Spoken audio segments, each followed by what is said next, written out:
Good morning, everyone. Welcome to the class of CE333 Environmental Engineering 2.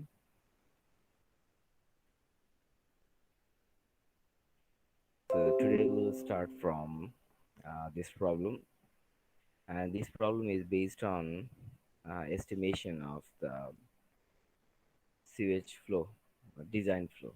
Okay,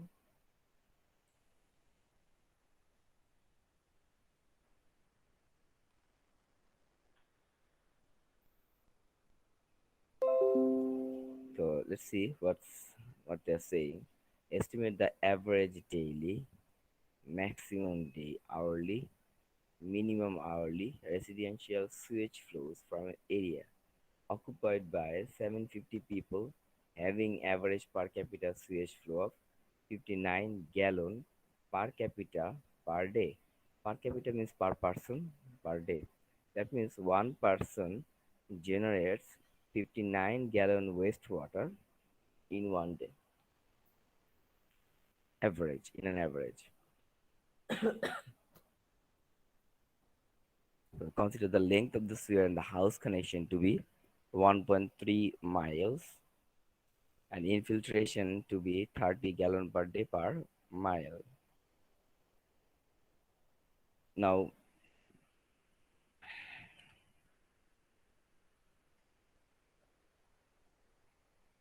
this is a sanitary sewer, right? This is a sanitary sewer.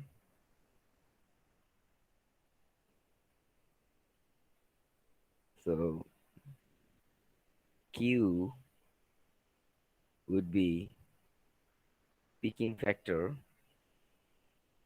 multiplied by Q average.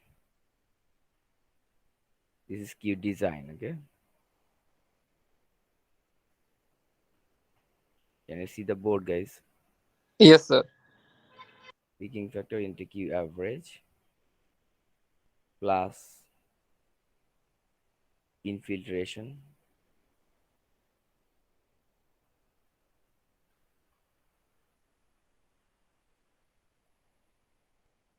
plus inflow,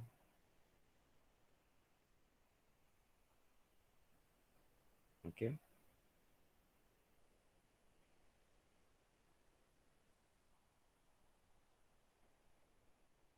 If this is a combined sewer, this is a sanitary sewer.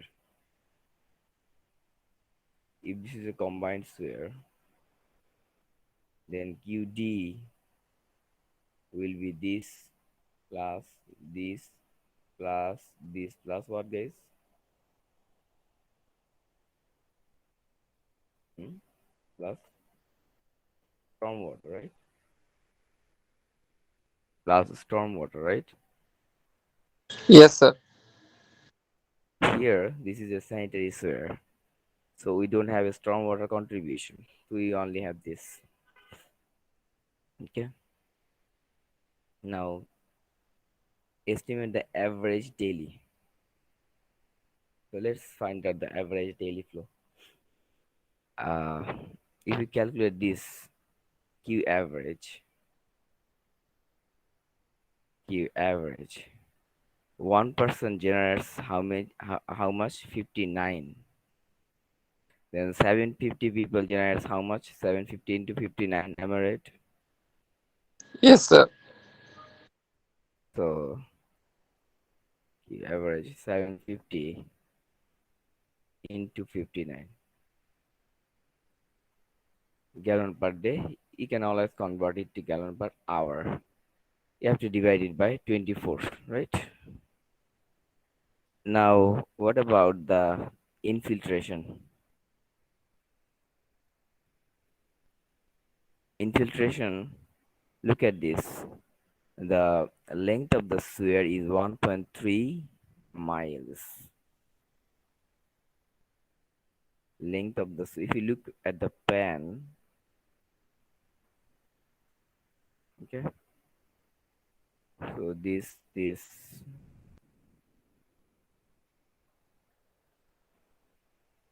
the length of the sewer.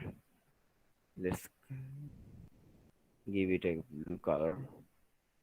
The total length of this blue color line, that means the sewer, is 1.3 miles, and infiltration is 30,000 gallon per day per miles.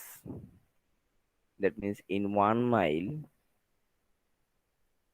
if you look at the elevation like this, you have a leakage here. So infiltration to this leakage per unit mile, 1 mile, is what, guys? 30,000 gallon per day. So for 1.3 mile, it will be 30,000 into 1.3. Clear? Yes, sir. Gallon per day, and you convert it gallon per hour. Fine. Now, estimate the average daily. Average daily.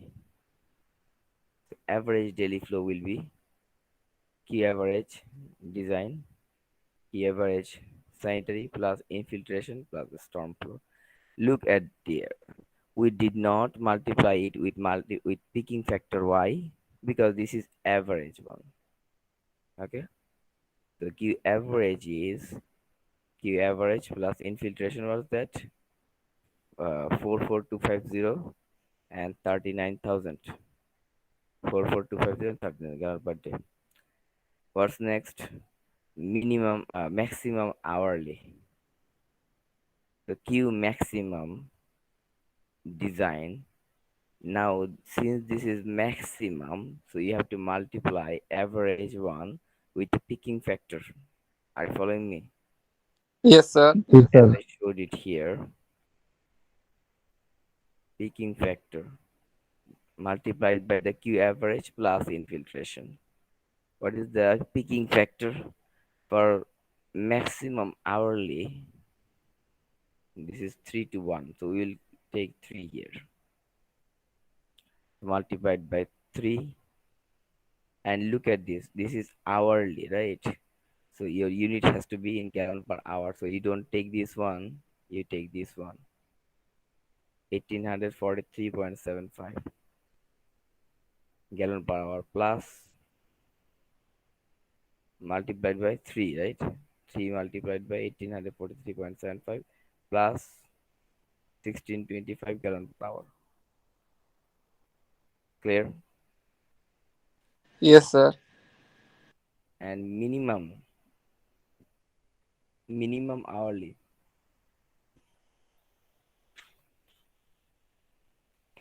minimum hourly picking factor is 0.3321. So let's say zero point 0.3. So instead of multiplying 3, you multiply 8.33, because this is minimum. Clear? And Yes, sir.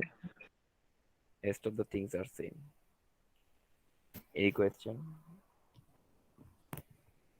No, sir. No, sir. Okay. Now quantity of storm water.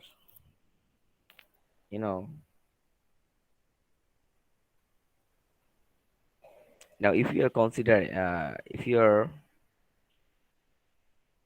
dealing with storm water, do you know what is a catchment? Do you know that? What's a catchment, guys? Do you know what's a catchment? Hello, Yes, sir. what's a catchment?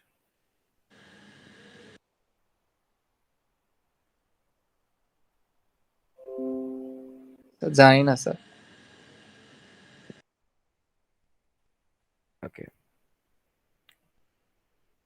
let's look at a hilly area. Um,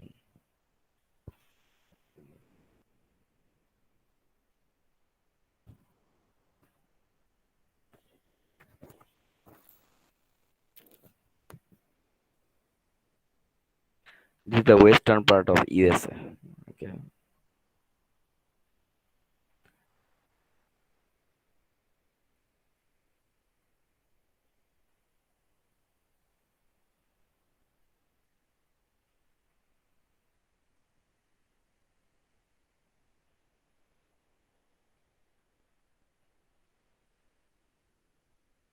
Look at this. How does it look like?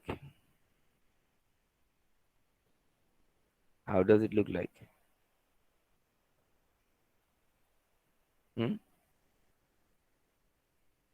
It looks like a tree, right? Ji, sir. Okay.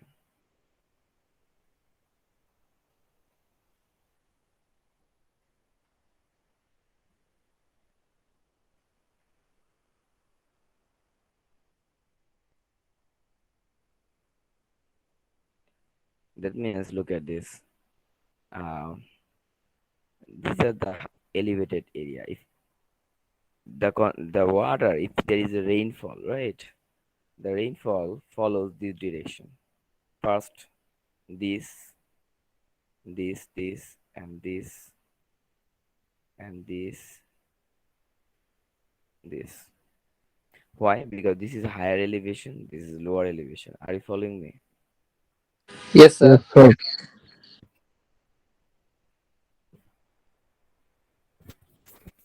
Similarly, the water from here, if there is rainfall, it comes first here in this small channel. These are basically canals and rivers. Okay, this is higher elevation, this is lower elevation. This is higher elevation, this is lower elevation. So water will flow in these directions. Again, if you look at this is higher elevation, this is lower elevation. So water will flow like this. And this is higher elevation, this is lower elevation. So water will flow like this. And eventually these canals will discharge into a larger river. Are you following me? Which is this one. Clear? Yes, sir. Yes, sir. Now this is the elevation of this point is 50. The elevation of this point is 40. Okay. Let's say you're looking at a mountain. Are you following me? Yes, sir. Yeah, a mountain. If there is rainfall, where would the water go? In this direction or in this direction? Direction B or direction A? Sir, direction A. A. Because by the effect of gravity, the water will flow from upper to lower elevation, not from lower to upper elevation. So that's why the water from there, it will follow this direction. That means the water from there will not go to there. The water from there will not go to there. The water of there will go to in this direction. Okay? Yes, That sir. means you can make a boundary based on this. You can make a boundary. That means if there is a rainfall within this boundary, then the water will flow within this boundary. The water will not go outside the boundary. And what is the reason? This is the reason. Clear. Yes, sir. So this is called a catchment.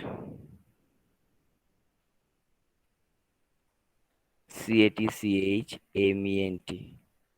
You should have learned this in your 203 course, right? Watershed. Catchment or watershed. Okay. That means this is basically the drainage area of a particular location. If water falls, rainfall, or any other precipitation falls within this boundary, the water will flow within this boundary. The water will not go outside there. Clear? Yes, sir. Similarly, you'll have another. watershed, maybe from there. This is another watershed, and the water will flow here is in this direction, like this. And it looks like a leaf, right? Okay, so from there to there, from there to there, and from there to there. Okay, clear. Yes, sir. So this is called the outlet of the watershed. The final point. This is called the outlet.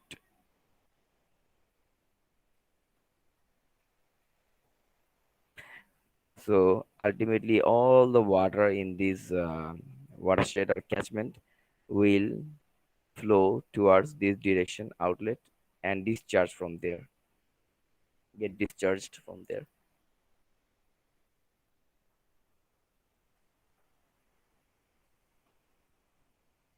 Now, quantity of storm water. How much storm water will generate through these canals and rivers in a particular catchment? That depends on what? Many factors. First of all, it depends on the area here, right? Right, guys? Yes, sir. It depends on the area of the catchment. So, area of the catchment, topography and nature of the surface. If the surface is rough, then the water will velocity will be low. If the roughness of the surface is low or smooth surface relatively, then the velocity will be higher. Okay. If this is a higher slope area, then the water will run faster. If this is a flat area, then water will run slower, right? Yes, sir. Therefore, in a hilly area, sometimes you see there is flash flood after the rain. So the slope is very high. So all on a sudden, there is a rush or surge of water flow, and the house or building here sometimes they are washed off because of this high flow. Okay, because the slope is very high here, as you can see, and if it were uh, relatively a milder slope, flat area, then the water would have come slowly. But now it will flow rapidly. Am I right? Yes, sir. Yes, sir. Okay.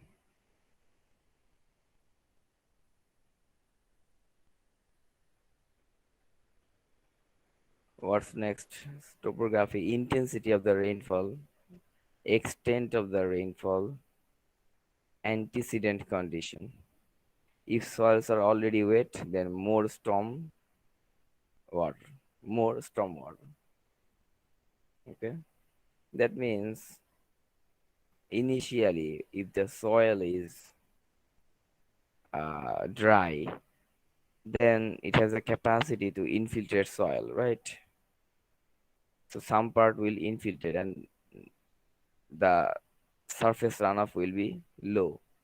But if there is a previously rainfall and the soil is wet, then the infiltration capacity is less now.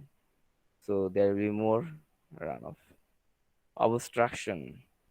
If you have vegetation here, obstruction, then the water will come slowly. If you do not have any obstruction like tree, then the velocity will be higher. The intensity of the rainfall is the rate at which it is falling. Hmm? That means millimeter per hour. The duration is the time for which it is falling. That means for how much time the rainfall is happening. It's 1 hour, 2 hours, 3 hours, 8 hours, 10 hours. Frequency, the number of times it occurs. Okay. Now empirical formula for the rainfall intensities. If you want to calculate the millimeter per hour rainfall, you know that in the newspapers and other media, you see that there is a reporting of the rainfall, and these are in centimeter per hour, inch per hour, millimeter per hour. Am I right? Yes, sir. So these are basically intensity. How to calculate this? This is there are many formulas, by the way. British Ministry of Health formula, and under Indian conditions. So each locality or community has developed their own empirical formula. This is the general one. British Ministry of Health formula is this: I equal to 760 divided by T plus 10, where storm duration is 5 to 20 minutes.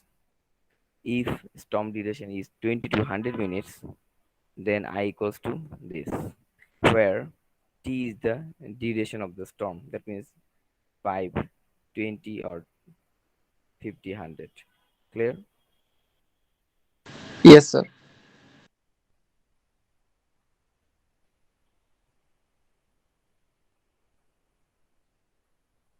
This figure shows you the intensity in this direction and duration in this direction.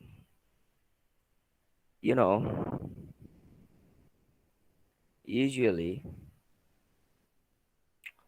um, high intensity rainfall, very high intensity rainfall, that means extreme events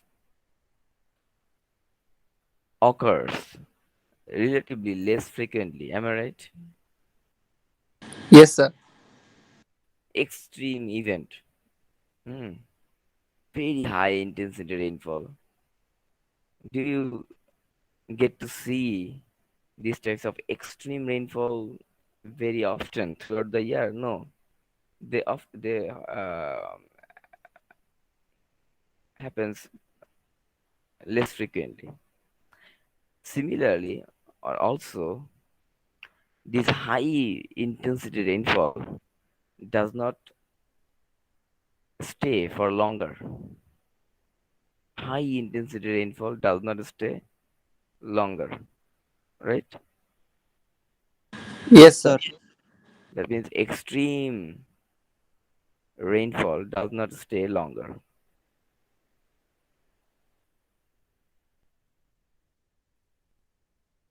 So if I show you this,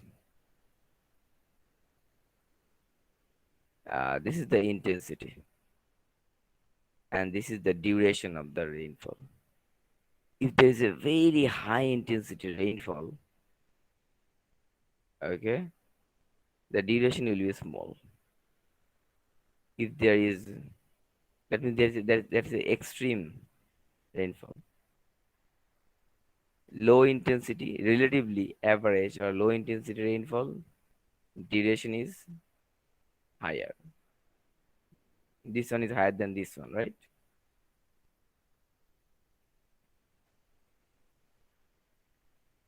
Are you following me? जी sir. Yes, sir. Further lower intensity rainfall, duration is higher. So the car will go like this, right?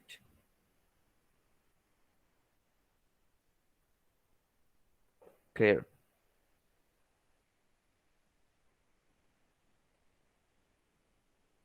Is it okay? Yes sir. Yes, sir. And this is what? This is return period. This graph is for 5 year return period. This graph is for 20 years return period, and this graph is for 50 years return period. What is return period? Do you know what's return period?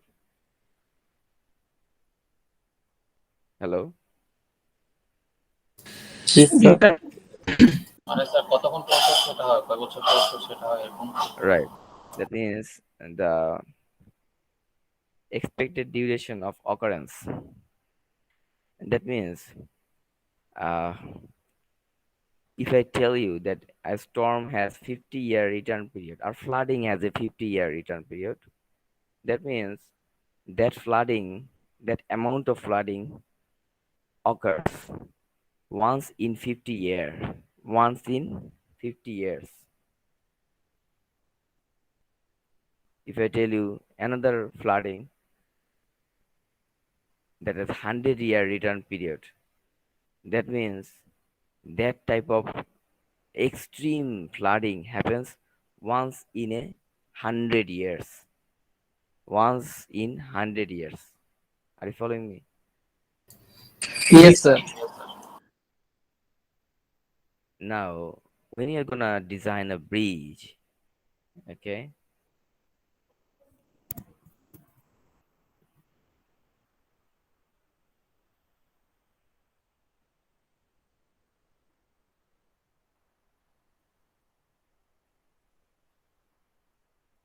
when you're gonna design a bridge, then usually you need to know the flooding depth. Am I right? Yes, sir. Flooding depth. And if you are designing this for 100 years, then you need to know 100-year return period flood depth. Similarly, if you are going to design it for 50 years, then you need to know 50 years return period flood depth, right? Yes, sir. Because once in a lifetime, remember, this bridge is gonna face that return period flood depth expected. So you have to be prepared. So whenever you design it, you have to incorporate that flood depth in your design period. That flood depth. Now, of course, the flood depth of 50-year return period and the flood depth of 100-year return period, which one will be larger? Sir, 100. 100. So more extreme events are expected to happen less frequently. Less frequently means more time gap, right? So as you are increasing your time period, your curve is moving up. That means flood depth or intensity of the rainfall is increasing with increasing return period. Okay. Yes, sir. Time of concentration. What's that? Time of concentration is, let's identify the farthest point of this watershed from the outlet. Farthest. Maybe this one, right? Hmm? Yes, sir. Okay. Or maybe this one. Now, the time required for a water drop from the farthest point of the watershed to the outlet, that is called time of concentration, TC. Clear? Yes, sir. The maximum time taken by water to travel from the extreme catchment boundary, that means the farthest point, to the catchment outlet is known as time of concentration, and you can calculate this using this formula where L, time of concentration TC equals to L is the length, okay, SW is the average slope of watershed, and A is the catchment area. Okay. Yes, sir. Now, finally, if you want to estimate the Q here, Q, capital Q, discharge, that's what you need to know to design a storm sewer, right? You also need to know the flow from here. Every point you need to know the flow. So Q is actually, where is Q? Yeah. Q equals to F into C into I into area, where F is the factor of proportionality. This is nothing but just the changing the unit from hectare to something else. Okay, so Q is in liter per second here. What is C, guys? C is the runoff coefficient. As I told you, the runoff or the velocity or the discharge depends on the type of the soil. If the soil is smooth, then velocity will be higher, discharge will be high. If the soil is like highly rough, then the velocity will be smaller. So frictional factor of the soil, right? The runoff coefficient. This accounts for the friction of the soil and this factor. Are you following me? Yes, sir. So this is C. What is I? I is this intensity, rainfall intensity. Obviously, you know that the discharge here or any point will depend on the intensity of the rainfall. Higher is the intensity, higher is the discharge, right? So you know I, and A is the catchment area. A is the catchment area. Clear? Yes, sir. Uh,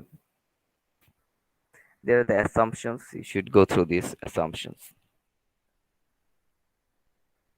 And this is the runoff. These are the runoff coefficients for different types of surface. Okay. If it's a roof, then this is this. If it's sandy soil, then C is very small. Do you see? That means sandy soil offers higher friction or roughness. Mm. And also it depends on the slope. For business area, 0.7 to 0.95, because mainly these are paved, right? And paved area helps to run the flow quickly. Clear? Yes, sir. Okay. So that's how you can measure the discharge. Uh, you can use ArcGIS to generate the catchment. If you give the ArcGIS a DEM, digital elevation model, which contains the information of the elevation of each of the points of this image, then ArcGIS will generate the stream flow network for you. And from there, there are many softwares of watershed modeling, runoff modeling, which will generate the flow for various types of rainfall intensities and environmental conditions. That will generate this for you. There are softwares. Okay, you can do it by hand calculation, or if it's a complex, huge network, big catchment, then you can use those softwares. Combination of ArcGIS and other storm water runoff modeling. Storm water runoff means, you know, the water storm flow, basically storm flow. Clear? Yes, sir. Okay. One of the name of the software is Swim SW. This is free, and there are other many software, HECRAS, HECGM, and others. So this is the free software. Okay,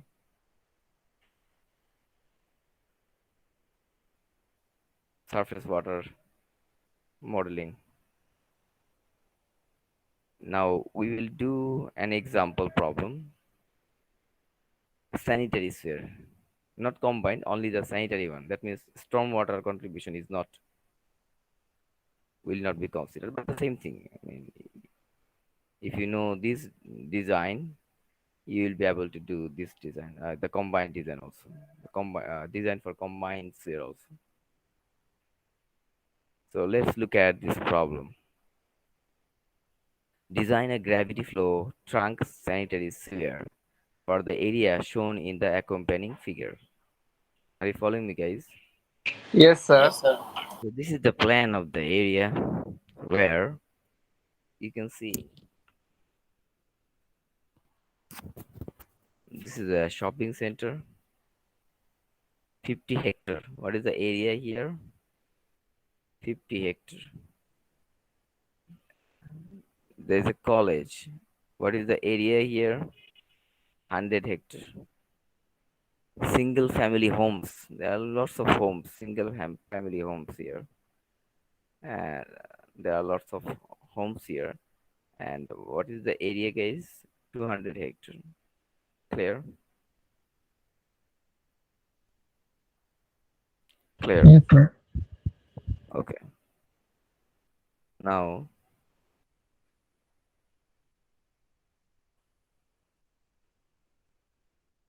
this is a fourth street, right? That means this is a street.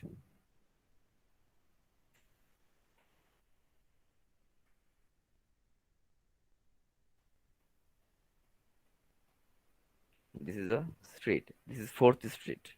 Okay. This is another street. This is sixth street. Okay. And this is seventh street. This is ninth street. Are you following me? Yes, sir. This is eighth street.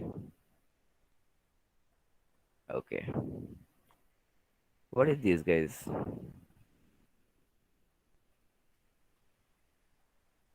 What is this?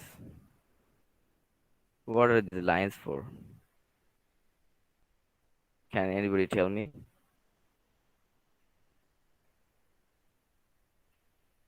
Hmm?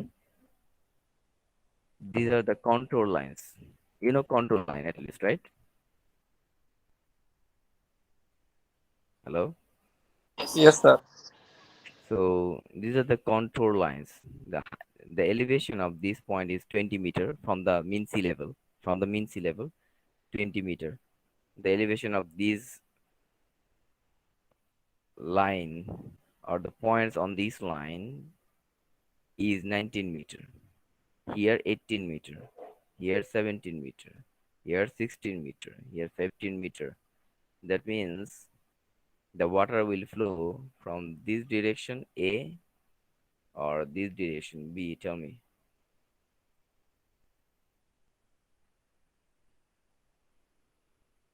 Huh? Sir, yes. Sir, yes, sir. From higher to lower elevation, right? That means you have to um, design the trunk sewer and so that the water flows from this to this direction.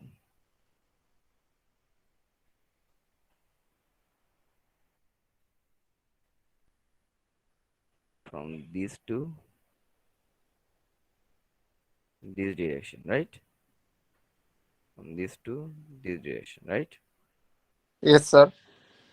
And of course, you need to follow the street network, road network to lay out the sewer.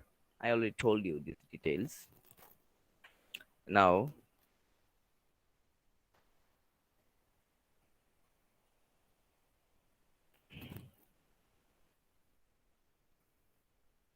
this is the trunk sewer that we need to design. This is the trunk sewer we need to design. Okay. Now, in this trunk sewer, this area is gonna contribute. This area is gonna contribute. Am I right? Yes, sir. Then this area is gonna contribute. This area is gonna contribute, and this area is gonna contribute. So that means this circular numbers are representing the area where the flow is coming from. Remember, these circular numbers are representing the area where the flow is coming from. Then, for example, 1, that means is coming from A1. 2, that means is coming from A2. 3 is coming from A3. 5 is coming from A5. A5 is this.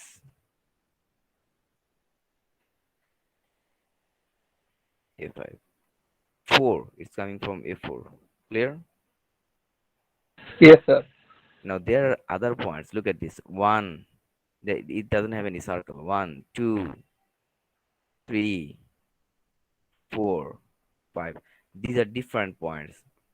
Don't mix this up with this one. These numbers with these numbers. These numbers represent the points of the trunk swell. Okay?